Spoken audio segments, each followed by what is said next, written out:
how to get Love Wreath in Palmon Survival. In our account, we don't really have much of these, but we are still going to be able to explain where you can get these.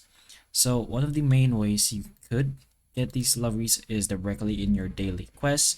Other than those, you can get it from some specific events. Sometimes they do give those out as rewards, but in your daily quests, you can find it over here on your activity rewards. As you can see, you can get wreath chests. There are times where you could get a skill, and then with that you can get wreath chest, but only when your class level is high enough. But again, one of the main ways is directly here on the daily quests. You can play every day, of course, and you could stack it up this way. There's also a hatchery quest, which is a quest involving the hatchery, of course. And once you finish that quest, you will be able to get Love Wreath as well. But those are a few options you have if you want to get these items in Palmon Survival. So hopefully the information of this video can help you, and if it can, please like and subscribe for more videos like this, and that's all.